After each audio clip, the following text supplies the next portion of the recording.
हमारे चैनल को सब्सक्राइब करिए, लाइक करिए और कमेंट करिए और कमेंट बॉक्स पर अपने सुझाव भी हमको ज़रूर भेजिए। नमस्कार, मैं हूं नितिन कुमार और आप हमारे साथ देख रहे हैं बहुजन भारत। सबसे पहले आपको बता दें कि अखिलेश यादव समाजवादी पार्टी के राष्ट्रीय अध्यक्ष जिस तरीके से बातें चल रही हैं कि वोट परसेंटेज बढ़ा है, वोट शेयर बढ़ा है, चीज़ें आपको समझनी होंगी। अमूमन यही देखा जाता है कि जब भी कोई व्यक्ति किसी फंक्शन में जाता है, शादी बारात में जाता है, खाने के लिए एक तस्तरी लेता है और उसमें कई खाँचे बने होते हैं और अलग अलग खाँचों में वो अलग अलग व्यंजनों के प्रकार को रखता है। कहीं सब्जी होती है, कहीं पूड़ी रखता है, अलग अलग चीज़ों को उसमें भरने की कोशिश करता है। आखिरी में वो रायता होता है, वो उठा के उसमें डालता है और अक्सर आप देखते होंगे कि रायता सब्जी से होते हुए, गुलाब जामुन से होते हुए पूरी थाली में, तस्तरी में आ जाता है। अखिलेश यादव के साथ भी वही हुआ। पूरी समाजवादी पार्टी में रायता फैल गया। अब रायता फैल गया है तो समेटना भी अखिलेश यादव को ही होगा। अभी हाल में ही केशव देव मौर्य जो कि महान दल के संस्थापक हैं, उन्होंने कह दिया कि अखिलेश के अति आत्मविश्वास के कारण ही समाजवादी पार्टी हारी है। अभी कई ऐसे और बयान आपको सुनने को मिलेंगे जिससे आप ये चीज़ समझेंगे कि अखिलेश यादव की वजह से ही ये सारी चीज़ें हुई हैं, हम तो सही काम कर रहे थे। हालांकि अखिलेश यादव इस चीज़ को भी बोल रहे हैं कि वोट परसेंटेज बढ़ा है। 2017 में जो 22% था वो 2022 में 32% यानी 10% बढ़ा है, इजाफा हुआ है। और सीटें भी बढ़ी हैं। 2017 में 47 थीं, अब 2022 में 111 हो गई। सहयोगियों की 14 थीं तो टोटल 125 हो गई। तो कुछ ना कुछ तो इजाफा हुआ, वोट परसेंटेज बढ़ा, सीटें बढ़ी। बहुत सी ऐसी चीज़ें थीं, कमियां थीं। मेन कारण जो निकल के सामने आ रहा है वो भी हम आपको बताएंगे। बहुत से लोग कह रहे हैं कि ये कारण थे, बहुत से लोग कह रहे हैं ये कारण थे। सबके अपने अपने अलग अलग मत हैं और सब सही भी हैं, ऐसा नहीं है कि वो सही नहीं है।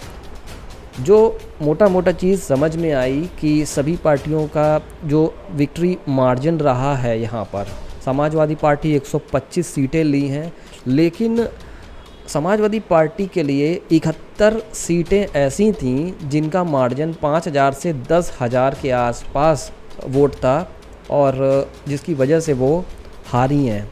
यानी हर विधानसभा में लगभग 5 से 10,000 वोटर जो हैं वो डाइवर्ट हुआ है या वो सही से समाजवादी की ओर नहीं गया है, जिसकी वजह से समाजवादी पार्टी हार का मुँह उसको देखना पड़ा है। अगर 71 सीटों पर 5 से 10,000 वोट अगर शिफ्ट हो गया होता तो 200 प्लस के आसपास समाजवादी पार्टी मिल जाता, सीटें मिल जाती और ये आसानी से सरकार बनाने की राह पर आ जाती।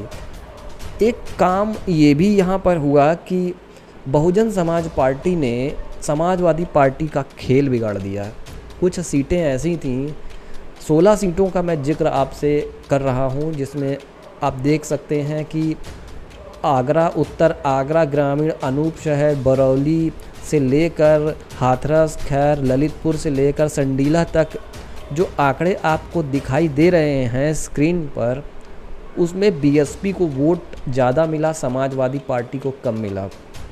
सभी लोग जान रहे थे मायावती जीतने के लिए नहीं बल्कि वोट काटने के लिए उत्तर प्रदेश में चुनाव लड़ रही हैं। वही हुआ। समाजवादी पार्टी को बीएसपी से इन चार्ट में 16 सीटों पे आप देखिए वोट अंतर कहीं 800 का है, कहीं 1000 का है, कहीं 2000 का है। इस तरीके के वोटों में अंतर है, जिसकी वजह से समाजवादी पार्टी इन 16 सीटों पे पिछड़ी। बहुत सी ऐसी सीटें थीं जहां पर आपको हमने बताया कि 71 सीटों पे ऐसे थी कि 5,000 से 10,000 के बीच में इनको वोट नहीं मिल पाया, जिसकी वजह से ये सत्ता में नहीं आ पाई। समाजवादी पार्टी के राष्ट्रीय अध्यक्ष का ये कहना था कि हमारे पास पर्याप्त टीम नहीं थी या हमारे पास इस तरीके की टीम नहीं थी कि वो सही आकलन करके बताए कि यहाँ पर आपको 800 से 5,000 वोटों का अंतर आ रहा है और आप यहाँ से हार रहे हैं।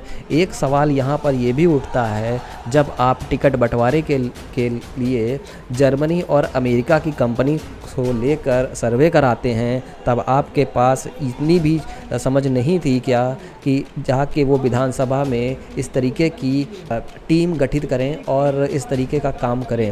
एक चीज़ और इस चीज़ को आपको समझना होगा कि शिवपाल को यहाँ पर उत्तर प्रदेश में प्रदेश अध्यक्ष इनको बनाना होगा, जिससे ये बूथ मैनेजमेंट में सब महारत हासिल है जिनको, और वो बूथ को अच्छी खासा मैनेज कर सकते हैं, क्योंकि शिवपाल एक ज़मीनी नेता है जिसकी वजह से ये बूथ को अच्छी तरीके से मैनेज करके आने वाले 2027 में काफ़ी अच्छी तरीके से ये काम कर सकते हैं। इस बात को समझना होगा अखिलेश यादव को, और बहुत जल्द कुछ नई रणनीति तय करनी होगी। आज के लिए इतना ही, नमस्कार।